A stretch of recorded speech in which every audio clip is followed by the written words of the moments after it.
Hello, welcome to another episode of the Project Purple podcast. I'm Dino Verrelli, founder and CEO of Project Purple. And today we're back in the podcast studio 2, because we had to make some alterations as our guest and I were talking here.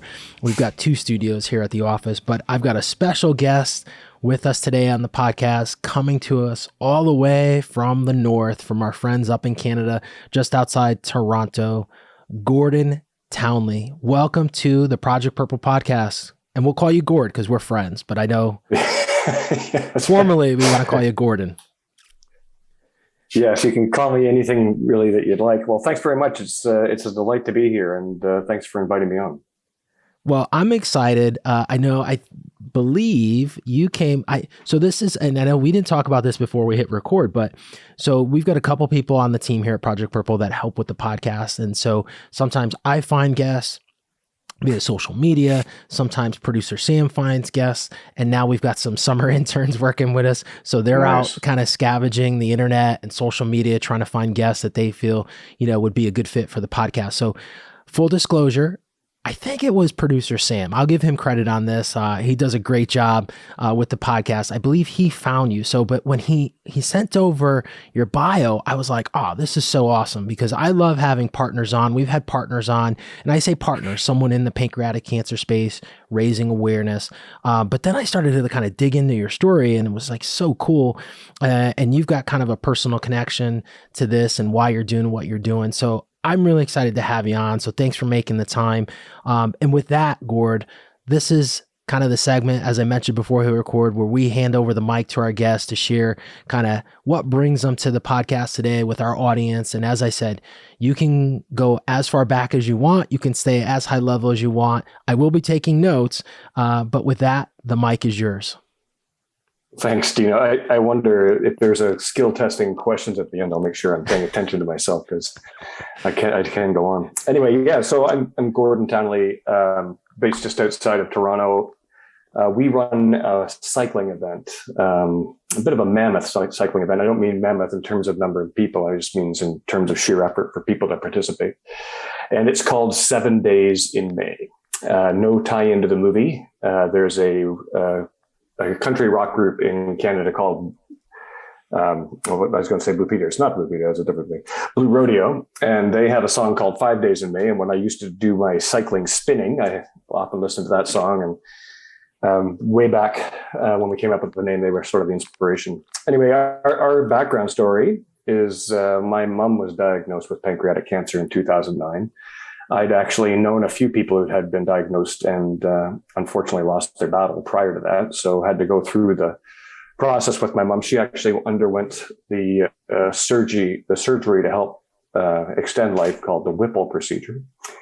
In January of 2010, she was diagnosed in December 2009. And then went through the treatments, the chemo treatments and the cycles, and she just had done all the things properly that she was supposed to do.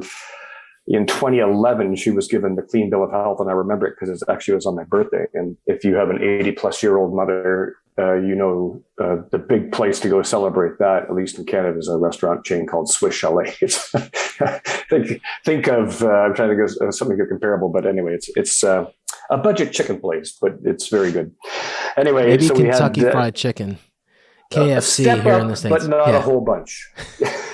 Anyway, so we celebrated with her clear diagnosis, and that's middle of August 2011, and we'd been going back and forth. I have 2 sisters, and we'd all been sharing in the helping her with the treatments and taking her to the chemo sessions and all that fun stuff.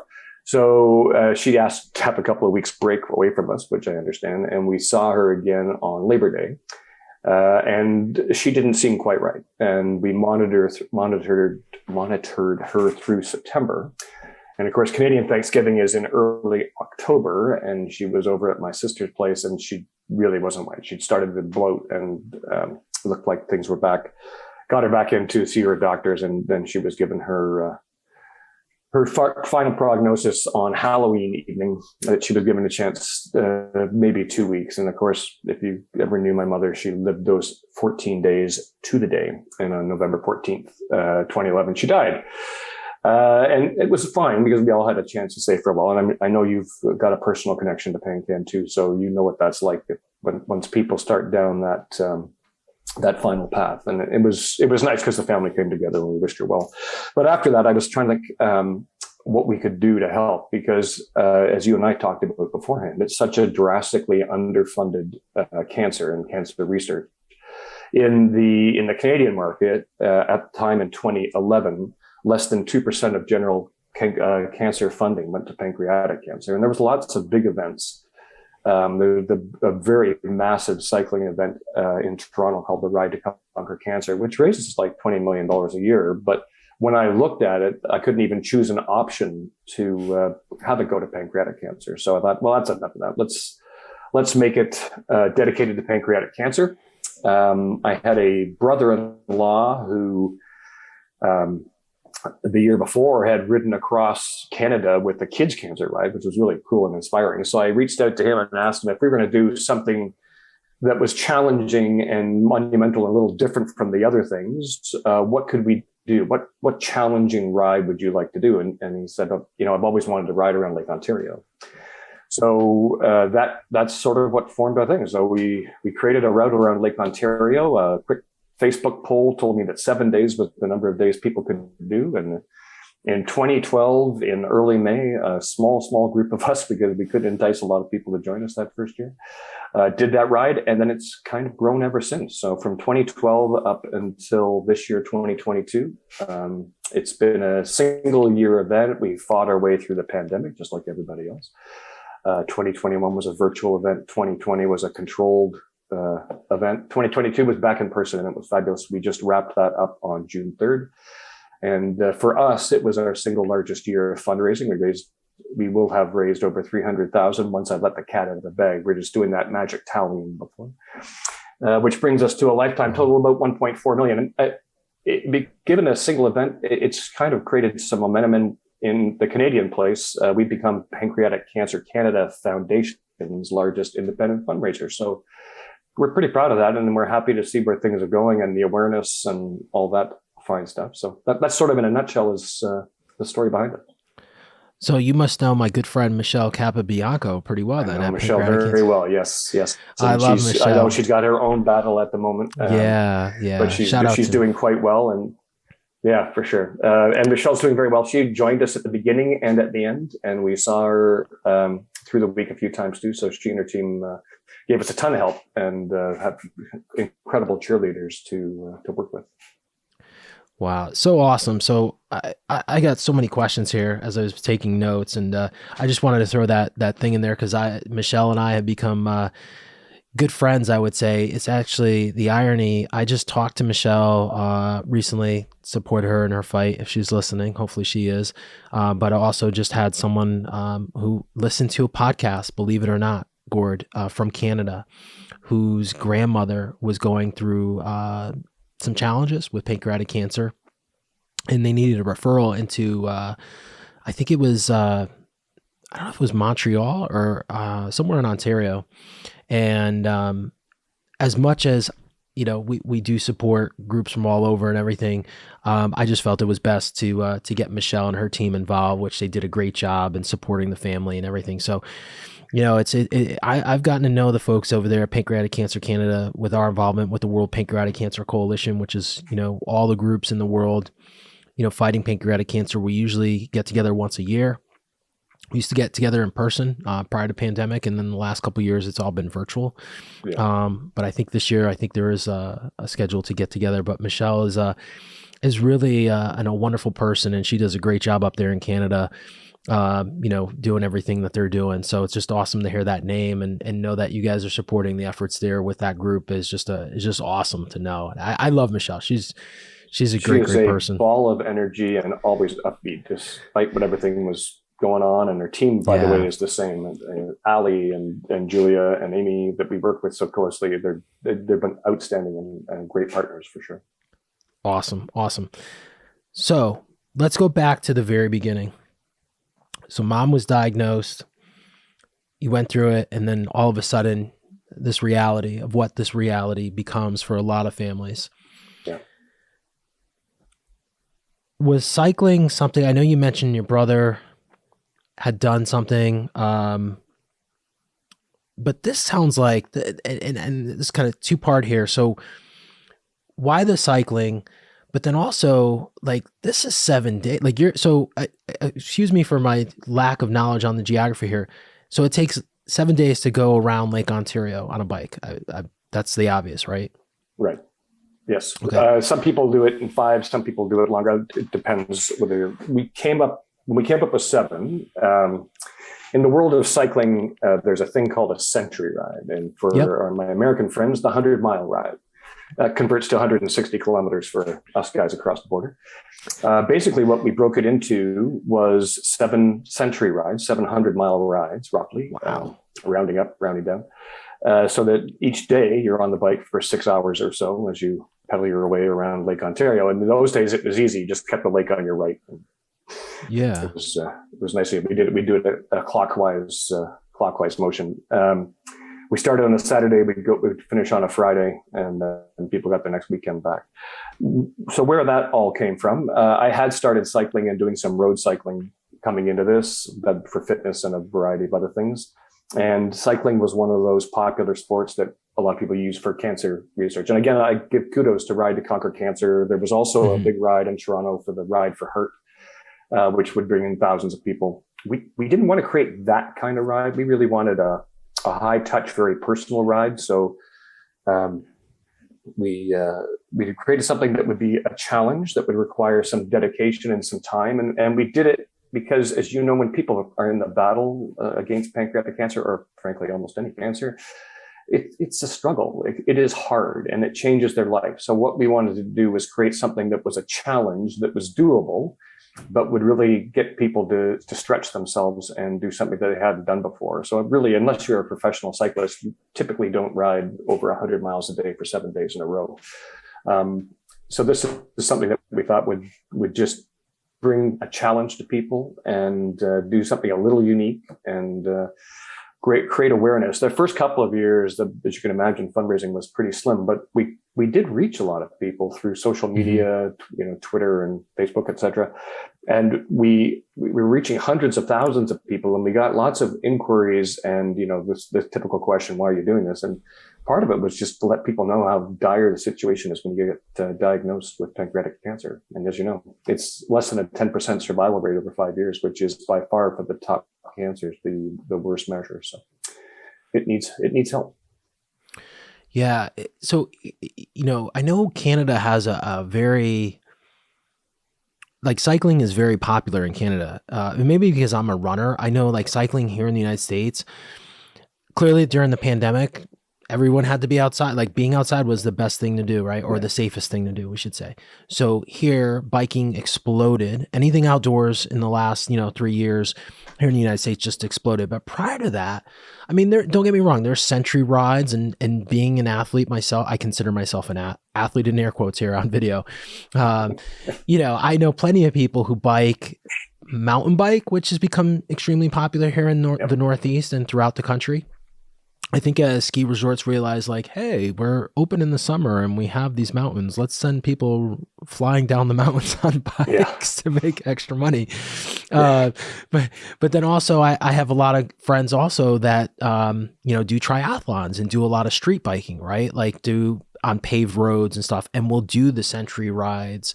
And, I have a good friend who, he primarily just rides street bikes, but he does like Grand Prix races that happen, once a year in our local area. And he does travel like regionally, but he will hop on his bike on a Saturday from our hometown and go all the way up to Vermont and back. And I think that's crazy, but people do that stuff, right? And he gets 150 miles in for the day. I mean, that's what you have to do here in Connecticut. You can go 3 states and get 150 miles down and back. But my point here is, I think it's been more popular biking as a whole in Canada for some time. Yeah, and actually, I would say it's been a regional popularity. If you look at our provinces, Quebec and in the Montreal and Quebec City areas in particular, it's been hugely popular for years. I don't know if that's because of their stronger European roots, compared to the rest of the country, but it's been big, and it's slowly been spreading. I got into cycling. I mean, I've always been a biker of some degree, but as my kids got older, my oldest son in particular really started falling in love with road cycling, and he convinced this heavy career-oriented consulting guy to get back on the bike just before I was 50, and it just brought me back into good shape, and I adore it.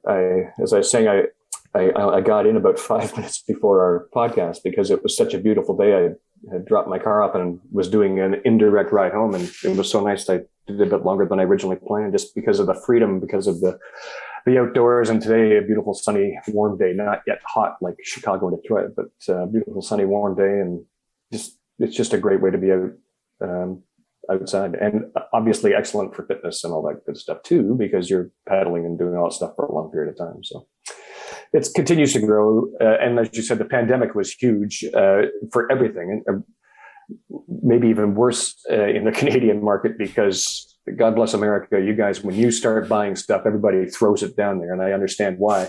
So our parts and bike supplies and bikes themselves were in really short supply for the last couple of years, and we're hoping that in the next year or so things start to get back a little bit more level playing field. But it's definitely reached a new level of popularity through the pandemic as well.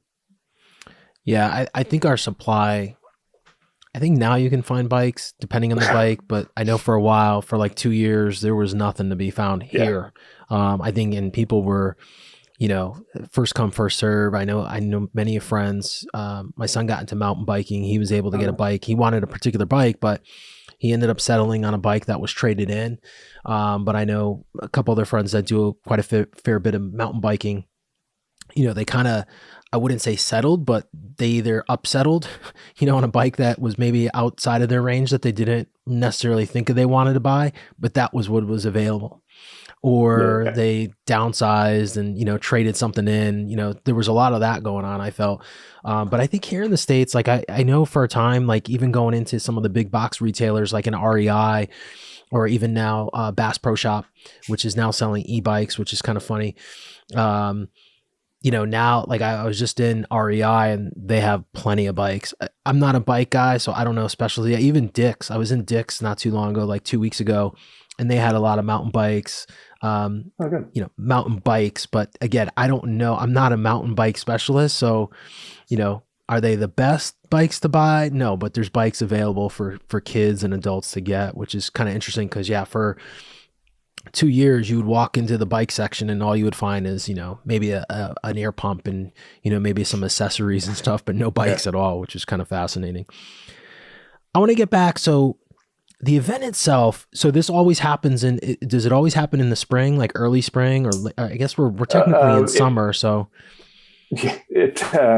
in our first couple of years, we did it in early May, and part of that was my work schedule. And I referred to this other ride, the Ride to Conquer Cancer, a few times. It's always been run in the second weekend of June, and the Ride for Heart was the first weekend of June. And when I was starting this out, I just wanted to get ahead of them, because once people start doing the donation, it just takes a lot of the cancer attention and heart attention and donation funding away. So I just thought I'd try to get ahead of the curve and do it prior to those big events. Unfortunately, in my early days, I was just in conferences and other things, and I couldn't do it later in May. But after 3 years of doing it the first week of May, effectively in cold and wet weather, because let me tell you, Lake Ontario holds a chilly temperature for a long period on both sides of the border, by the way. We moved it to the end. So for the last 7 years, we have done it the weekend of the Memorial Day weekend. We start on the Saturday. And when we did around the lake prior to COVID, one of my favorite times actually was on the Monday. We would cross over the border, and sometimes we were lucky enough to time it when they would be doing the memorial service to honor the guards and the people working in. And so I used to cross into Oswego across this monstrous bridge, and they had the border guards there, and they would go through the process, which was just fabulous to watch. And we would actually take a few extra minutes just to sit there and do that while they did that before clearing customs, et cetera. So anyway, so that's how we do it. And I guess technically with that, there's a few years that it hasn't been 7 days in May. Sometimes it's 4 days in May, 3 days in June, like this year. But anyway, it's still ahead of the other big events, and it's prior to summer anyway. Yes. So you just mentioned something, and I just brought Lake Ontario up. So you start where do you start? In Toronto? Well, yeah, we started on the west side of Toronto. So Mississauga or Oakville, two large centers just west of Toronto. And we would ride through clockwise. So through Toronto and then there's towns east of Toronto, and we'd make a stop about 100 miles on. Yep. And then the next day we would ride to Kingston, which is south, South Canada, almost just before the border. Yeah, it's just on the lake as you move up towards Thousand Island. And in Kingston, we actually found there's a wonderful university called Queen's University there, and they are tied in with some clinical trials. And there's a large cancer center there. And for a number of years, our funding went directly to the clinical trials group, and specifically pancreatic cancer trials. So we got to know the fine folks in Kingston at the clinical trials, now called the Cancer Trials Group, Canadian Cancer Trials Group, and worked with them very closely. And it was great because we could stop and see them on the Monday morning before we headed out.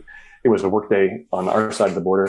And then people who needed a shorter day would do a hop across Wolfe Island into Cape Vincent.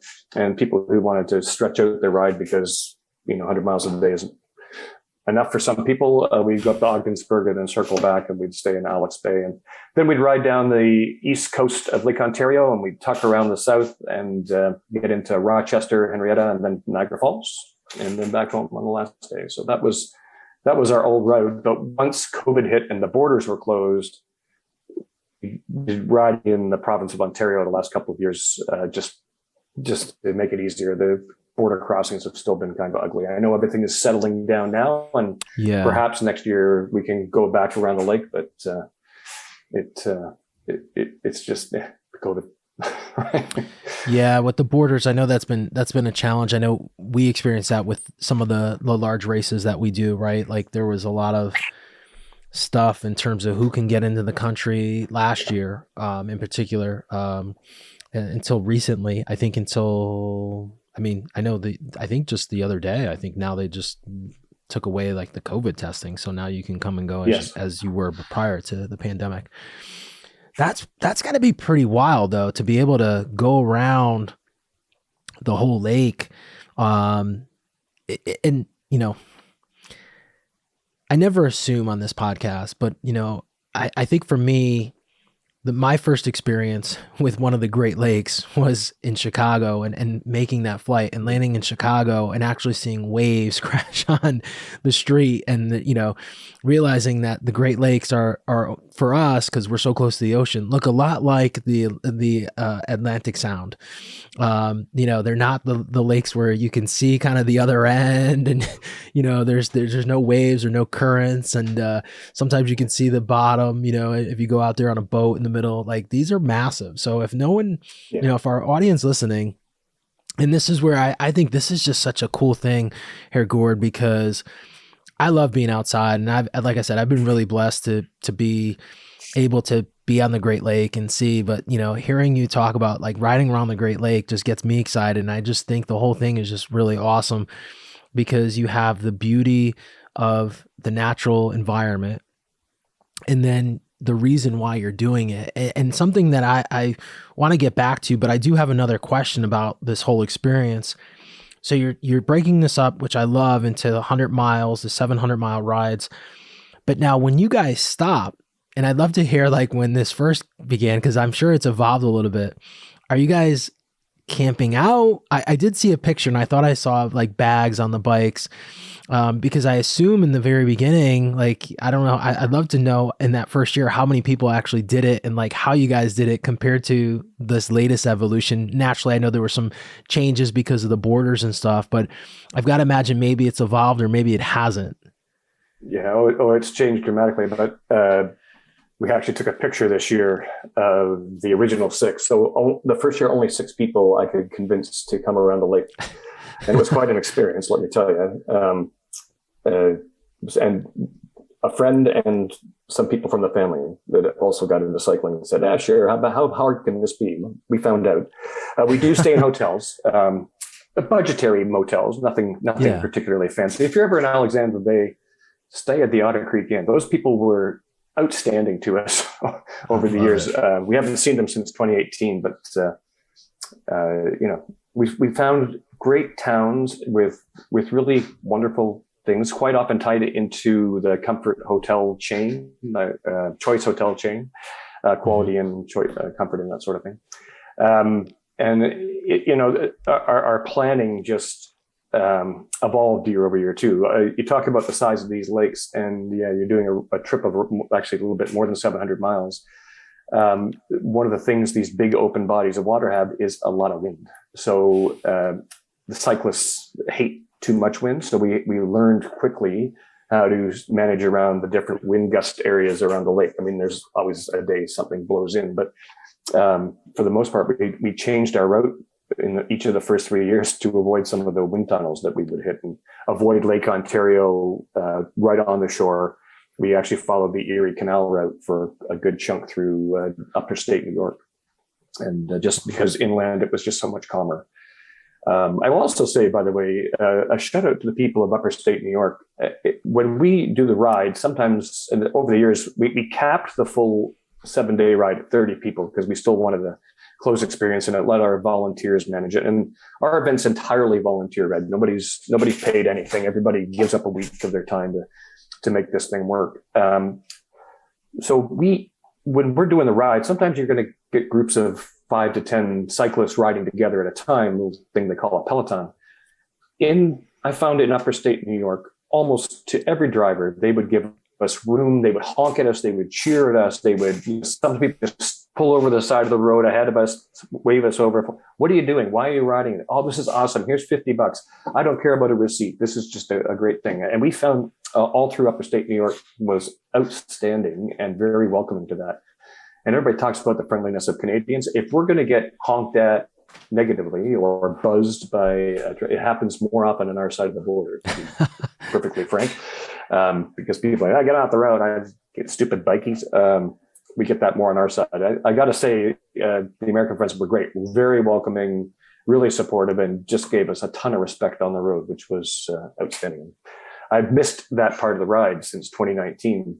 I'm looking forward to going back to a few places as well. I've got to echo that sentiment. I think New York State gets a tough rap because you have New York City, which I think people, if you're not from, and this is even if you're not even from New York, but I was fortunate to spend some time up in upstate New York and in Rochester, in the Buffalo area, Syracuse area, and it's probably some of the nicest people I've met. I always say on the podcast, like I've traveled the United States quite extensively for the foundation, and people in the Midwest tend to be, there's this saying like Minnesota nice, like they're so nice, right. And that's how people should be, and that's how I was raised. I was raised to love everyone and be nice to everyone, say good morning to people when you meet. Whenever I go running, if I'm in Central Park or if I'm in Omaha, Nebraska, if I make eye contact with someone, I'm going to say good morning. I think that's the thing we should do, right? Or if you're walking at night from a meeting and someone makes eye contact, hey, good evening, or how are you? I think that's just common sense. I mean, that's how I was raised. I don't know. Maybe I'm weird. Maybe I'm different. But there's some really, really amazing people up in upstate New York, and I'm sure there's people like that in every part of the country. But I think New Yorkers get kind of a bad rap because New York City can be a little abrasive, and especially over the last 2 years, 3 years, and especially now with some of the stuff that's happening in New York City, that's not an indication of how people are. But there really is some really cool parts up there in upstate New York, in the Rochester, Buffalo, right up, like you're saying, up on that, upper northern peninsula on the lake, which people are really, really genuinely sincere, and how we should be, I guess is how we should put it, right? Like everyone, it doesn't take that much energy to be kind to people. Like to your point, pull over as you see a group of cyclists or you see someone running, versus beeping at them or trying to run them off the road, which there's some nuts out there that try to do that. So you began with 6. How did you find ways to scale? And what did you have? So this year, now given kind of the restrictions and everything, and also I'm just fascinated by this because you guys are 100% volunteer, and you mentioned it. You have a job, so a lot of this kind of coordinates because this isn't like a 1-day event. This is 7 days that you're doing this. So I guess you're using either PTO or vacation time. So I guess the question would be, how did you scale? And before you answer that, what did you have this year? I don't think you mentioned that in terms of finishers. In terms of the full 7-day ride, we actually had over 30. And I never count my family members in the thing. But basically, we capped out. So we allow 30 people to ride with the few Cork folks that seem to do it every year. And then we took a waiting list and stuff like that. So that just allows our volunteers to be able to manage the group. It also allows us to track all the cyclists so that because you're doing such long rides, we want to make sure that who's at the front, who's at the back, and where everybody is, and everybody's safe, that sort of thing. The way we scaled, we tried to do short rides mixed with the long rides. So, hey, if you just want to do pancreatic cancer awareness, if you just want to get out and do a short ride, for a couple of years, we tried join us for 25K, kilometers. Join us for something like 20 miles, join us for something like 50 miles, join us for something like 80 miles. And we created routes that intersected with what the longer riders were doing. Some people joined us for a full day to a destination, and then some people joined us for a weekend. And that kind of mirrors what the Ride to Conquer Cancer would do, for example. So we tried to build some reputation that way, and we could get numbers, and we didn't put a cap on those so much. We could add, 50 or 60 riders to join us for a chunk of it. And that worked okay. What the ride evolved to and what the cycling community got to know it as after a while was that it was a distance road cycling event. Makes sense. So over time, we dropped the, 15, 20 mile rides and the 40, 50 mile rides and concentrated on just the full events. So in the last couple of years, it's been ride all 7 days, ride 2 or 3 days, and you can choose which days, ride a single day, and everybody kind of joins. So we would have a different number of people on the route with us at any given day. So using this year as an example, I had 50 people join us on day one as we rode up to a town called Barrie, north of Toronto.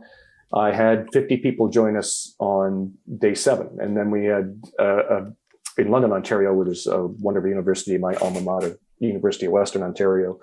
They have a tie-in with the Health Network there and another Pancreatic Cancer Center, the Rick and Shelley Baker Center in London. We tied in with them and got a number of volunteers joining us for that day too. So we would have ups and downs.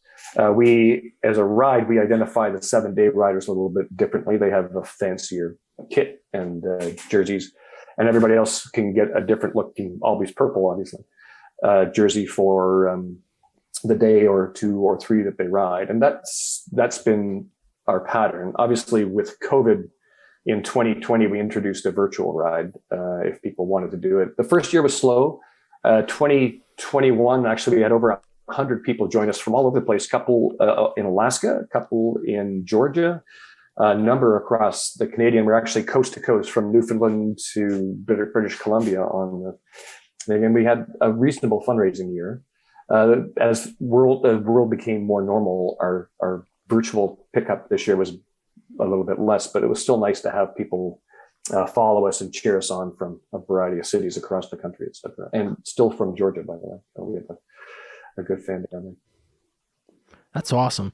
So you mentioned some numbers before. So if you had 30 runners do the whole 7 to 7, but you are still picking up these runners on various days. So these runners that are choosing specific days to run are also fundraising for the mission as well, for the cause?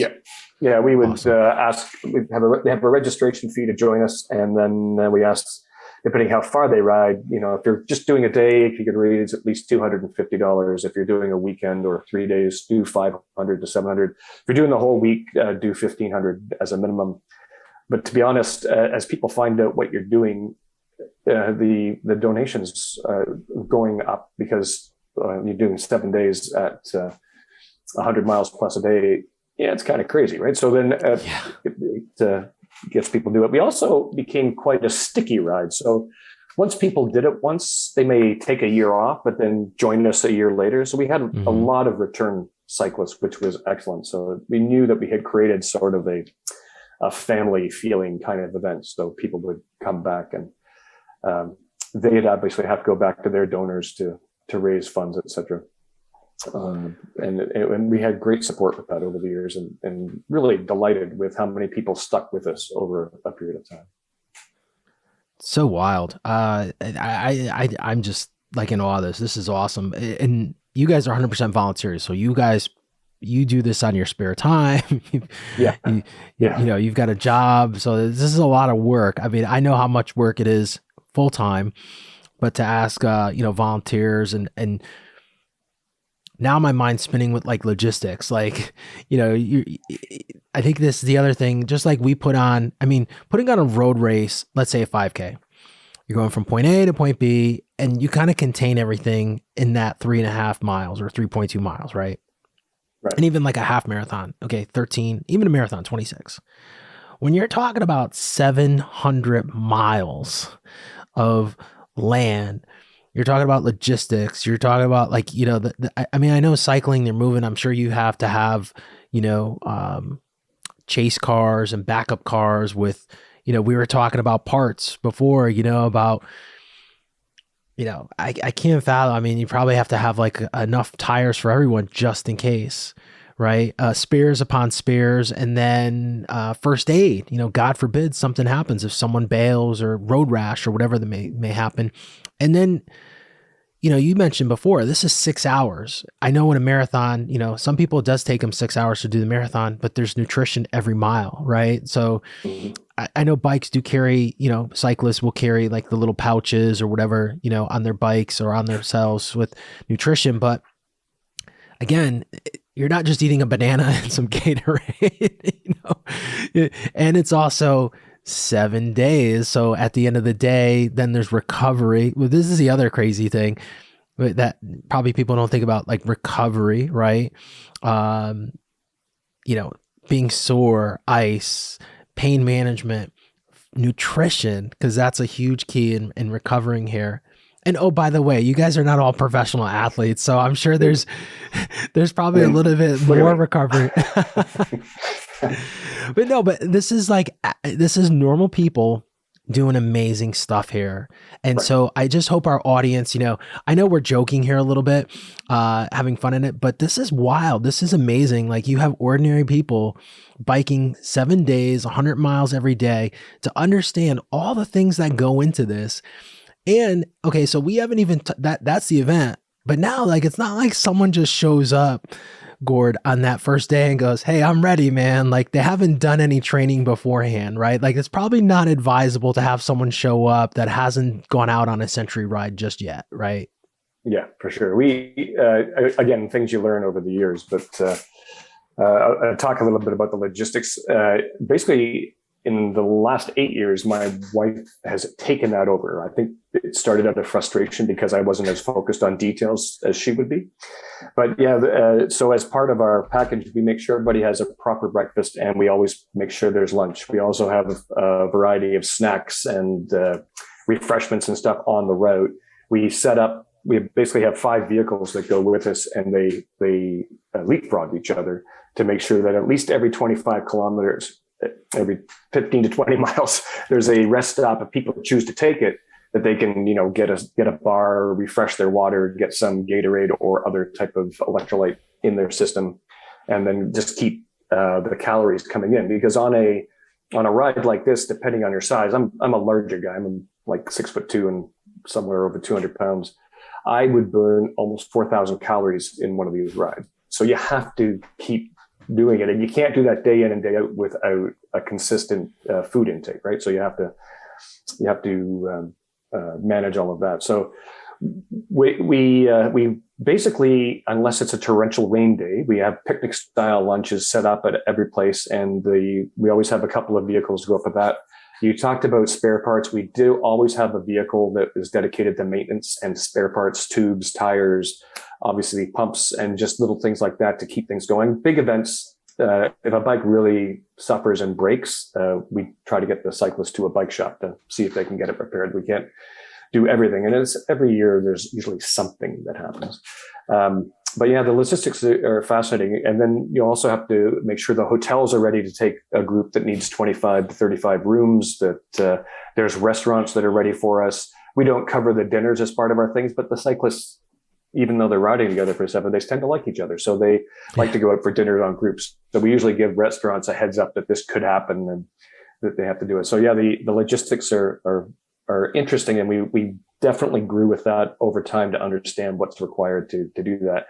The mapping, we typically try to have, explored the area beforehand. So we know that the roads are safe, that there's easy things, that the roads are smooth-ish. But you guys, you're in Connecticut, you have the same thing. You've got this thing called winter. So come the middle of spring until the middle of fall, it's construction season, right? And I can't, not every group tells me when they're going to close a road. So very often when we get to a spot, it's like, oh, road's closed, got to do an audible. So we check maps and make a route adjustment, and hopefully everybody stays safe. We go through, but yeah, it's an interesting logistics challenge, but it's got kind of smooth. And actually, pre-COVID, we had decided to change our route and in upstate New York, get into the Finger Lakes district, just because it's so beautiful with those wonderful lakes. And so we dropped down a little bit from Lake Ontario, and it's very hilly through there, but we put some brand new routes together, and it was going to be rolled out in 2020. People were so excited, and then COVID. So I still have not ridden by modified routes. So that is in my things to do with a small group of people. We're going to make our way down to Geneva, New York, and do our ride in from Oswego, another great town in upstate New York, into Geneva. And then we go Geneva to Henrietta, which is just north of Rochester. And those 2 days of riding were really spectacular. I was looking forward to that adjustment to the route, but it has not been able to happen. So maybe one day says I can try it again. You'll get there, and I'd love to hear about it once you get there. It sounds amazing. I just I got one question here that I wrote down. Maybe our audience at home is thinking this, and for those watching, if this gets up to YouTube, is so to hear you say all this. I mean, this is a lot. This is a lot that you've done here, which is amazing, and it's awesome. What drives you? Well, it's become the little ride that could, right? So when I talk about 6 people going around the lake, I think the very first year on our event, we raised less than $20,000. And these are in Canadian dollars. So I'm not going to go with what was at par and all that sort of stuff back in the day. Some people refer to it as the dollarette because we're not quite a full dollar anymore. But anyway, the second year we got a few more people joining us for the full week. We had better with our single day events. We got $40,000, and then we got to $75,000, and it just kept on getting better and better every year. And the last, even in 2021, which was the full COVID year and just virtual, we still raised almost $200,000, which was really impressive, and people did incredible things. And this year will be over 300. So our event to date will be roughly around 1.4 million that we've raised over the 10 years. And really it's, we've got to know a number of people. So we met a fine lady named Debbie in Cape Vincent, New York, who worked at the general store. And we found out that she had lost both her parents to pancreatic cancer. And she heard about us on Facebook, I believe, and that we were coming through Cape Vincent on our route. And the first year we met, she came out to meet us basically and stopped us. And then she became a regular stop for us. She would do little fundraisers on the side, and she would do it. And then within the same year or so, there was a family called the Douglas family. Mark was a pancreatic cancer patient, and he and his family lived outside Waterdown, and they would drive a couple of hours to meet us in Oswego as we made our way down the coast of Lake Ontario. And we got to see Mark. And unfortunately, 3 years after we met Mark, he lost his battle. And there's a number of people that this has happened to. So there was a young lady in Toronto named Robin who found us early in our second year, and she helped us with some promotion and stuff. And she lost her battle in 2016. If you look at our logo now, we've got the big number 7, of course, and then you've got the bike chain, which looks like it's traced after Lake Ontario. unfortunately, it also looks like a pancreas. Who knew that was in there? But we have a couple of other symbols. So we added Robin to thank Robin for all her efforts and obviously wish her well on her next path. And then Mark Douglas was a musician. And we added the music notes over time so that the Robin was singing so that Mark was being remembered. And then we've added that to our logo. So if you ask me what drives me, it's that under 10% survival rate. And as Michelle would say, it hasn't changed in 40 years. Things are moving in the right direction. We've seen great progress in research. We've seen really increased attention come towards it, but it's still a long battle. And wouldn't it be great if, like prostate cancer, like breast cancer, like colon cancer, the survival rate would be the 90% instead of the fatality rate? So that's kind of what drove us to do it. It's just, we wanted to see the progress, and it just what kept us focused on moving forward. So powerful. And I'm sure, Gord, your mom is probably super proud from above, watching all the great things you're doing. Ironically, she hated cyclists on the road. She was one of those drivers that when she saw a cyclist, she'd be like, "Oh my goodness, get off the road! How can I pass?" But despite that, I think she still would have been happy with what we've achieved and the awareness. And it's interesting that you find folks found us, because we are still relatively a small event. But actually, if you do a search on pancreatic cancer and cycling, 7 Days in May pops up now as the largest event. So yeah, maybe Google is geography specific. I don't know, but it is interesting to me that we've been able to kind of create that association. And the other part I'll say to that, so it's been 11 events that we've organized, and we did make 2022 the final event that Jan, my wife, and I are going to organize, just because, as you said, it does take a lot of energy and a lot of time. But the good news is we found a group of people who are going to pick up the mantle and take it forward going on. And we hope, inject new energy and try new things that we either couldn't succeed at or whatever. And they're going to make it happen. So right now we're in the process of, seeing how our books cook for our final fundraising total of this year. And then come July, we'll officially hand the helm over to these fine folks, and they will continue the legacy that the 7 Days has started going forward, continuing to work really closely with Pancreatic Cancer Canada, and hopefully they can make it as successful, if not more so, and that more awareness and funds can get raised for it, and keep the legacy of 7 Days alive, because it's kind of stuck with the cycling community up here, and we're proud of that too. So is this something that, and I don't know if you can tell the audience, but so something that you guys will still actively participate in? You guys just won't worry about the logistics and the marketing and all the stuff that you've kind of done throughout the years? There's a couple of brothers that are part of the group taking it over, Jack and Darcy. And Jack's been a rider with us for a couple of years. And Darcy joined us this year as one of our volunteers who took a week of his time to help make things successful. He was a great addition, obviously, to the team. I have told them for 2023, I personally won't participate, because if Jan and I showed up, they're going to start turning to us for questions and all that stuff. And it's like, no, you got to let the new crew do it. We will support. We will do a lot of things in preparation. I'll help them in the behind the scenes for sure, but I won't do the ride in 2023. I'll do a virtual ride. And then after that, we'll see what happens. I'm certainly not walking away from it. We'll do it. I've, like, my kids, my brother-in-law, his kids, everybody's been active in this over the years. So it's too much for us to just say, nope, we're done, we'll walk away. But we'll take a step back and start to enjoy May for other things for a little bit. And then I know I'll ride it again at some point. I just need a year to kind of decompress and let it go. And let these guys make it their own. I hear you when you say that, Gord, because for so many years I had certain dates that I just was never home. And then the pandemic came and I was home on these dates, and I was like almost I didn't know what to do with myself. Like that first weekend in May, I was always in Nebraska for the Lincoln Marathon, and it was like 7 years I wasn't home. And I was like, wow, I guess I'll go out and mow the lawn and put out some mulch. And then in the fall, it's like, whoa, like, yeah. But you know what though? That's a good thing. That's a good thing. I'm just amazed at all that you've done. And, you're very humble in the sense that you were like, well, I don't know if that's a lot, but that's a lot of money, man. You guys have raised a lot of money. Being 100% volunteer, I know from reading, all the money has gone directly to research, which is just phenomenal. And as you and I were talking, before I think we hit record,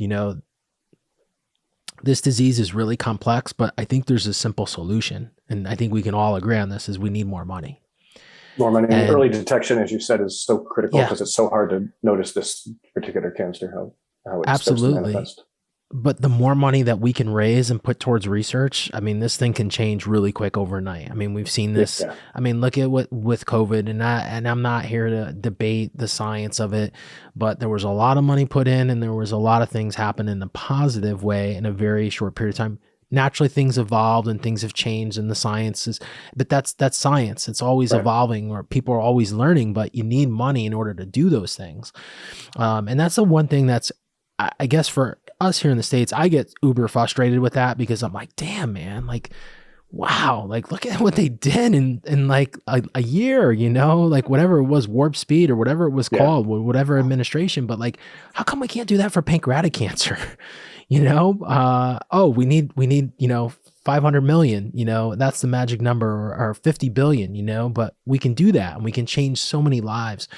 And I think we said this off the air when we were talking too, is like, it's so inspiring to me to interview a group that's been doing this for as long as we have, kind of in the same space in another part of the world.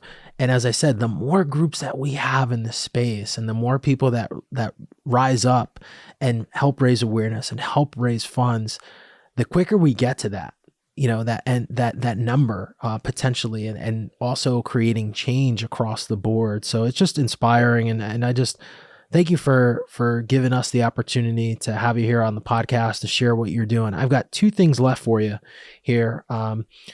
One is a question, and then the second one is I'd love to share where our audience, as we said, we have some people, we've done events in Canada through our CrossFit program, through our push-pull program. So I know we have listeners from all around the world. We have guests from all around the world. So we'd love to share that information. People can connect, even the people in upstate New York, or if someone wants to go from Georgia up to Canada to do the event, love that. Before I get there though, my last question here, and this is always a loaded question. There's no right or wrong to this. Given your experience and what you've experienced personally and what you've done over the last, 10 years with the ride, how do you define the term pancreatic cancer? How do I define the term pancreatic cancer? I've never been asked that question before. Well, obviously, to me, it manifests as a tumor on the pancreas, which there's so many subtleties with that, whether it's in the head of the pancreas or the tail of the pancreas, and make that differentiation, because if it's in the head, you can often do the surgery to get it removed. And if you're fortunate enough, you can get the margins out of the pancreas.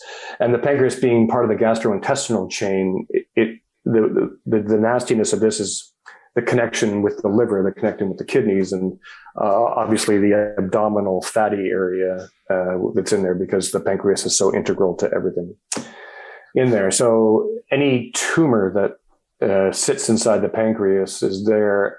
And actually, in your question, if you read through the David Bowie, what happened with him, they talked about him being a liver cancer, but he also had cancer of the pancreas. And once it gets into that area, it's almost impossible to stop. And there's been so many famous people, Patrick Swayze, Steve Jobs, probably the most famous, who tried his broccoli treatment. That didn't work so well. But that have had it and they're powerless. Luciano Pavarotti. And there's a couple more recent that I just had slip out of my head. But it doesn't matter who you are. It is.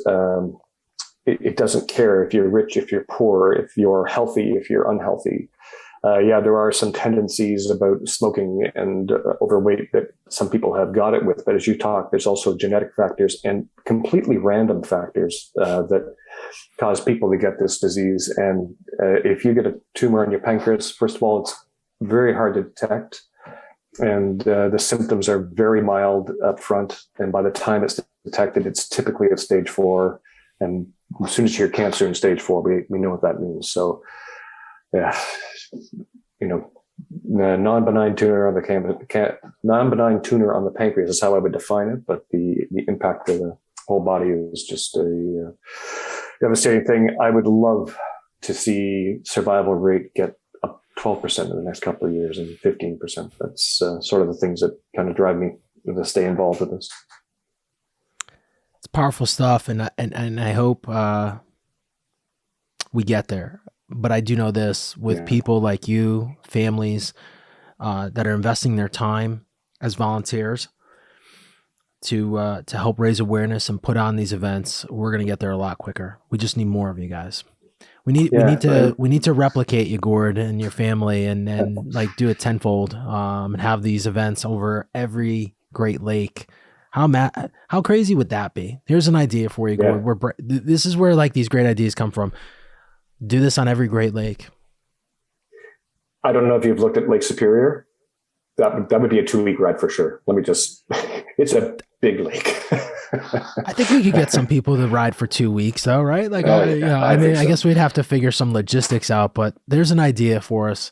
Yeah. We did have a splinter group that didn't want to do the big group ride one year, do Lake Erie. And so while we were doing Lake Ontario, they did Lake Erie, which was great. They still did fundraising for us, which was awesome. Got to see Erie and Cleveland and all those funky places, but it was also very cool.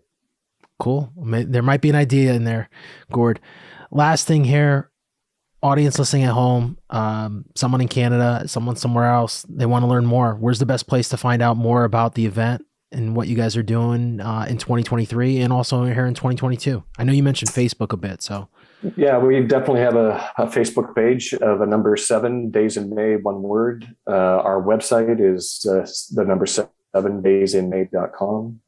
We're on Instagram as well. We have a club on Strava for people who are in the cycling community. Strava is a big social media environment, so you can join our club on Strava. Actually, our donation pages will be open through the end of June. And if you go to our website, there is a donate button and it can take you to the cyclists on there that you can make a donation to. You alluded to this before, by the way. One of the founding principles of our ride was that we did want every nickel that people donated to go to the fund. So it's not an inexpensive ride to join. Like the cyclists who participate have to pay hundreds of dollars.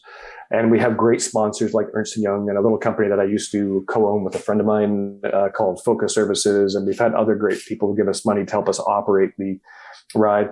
What that's basically allowed us to do is that if you donate $100 goes to the Pancreatic Cancer Canada Foundation, and they direct it to their Panc One or their other research areas that they focus on.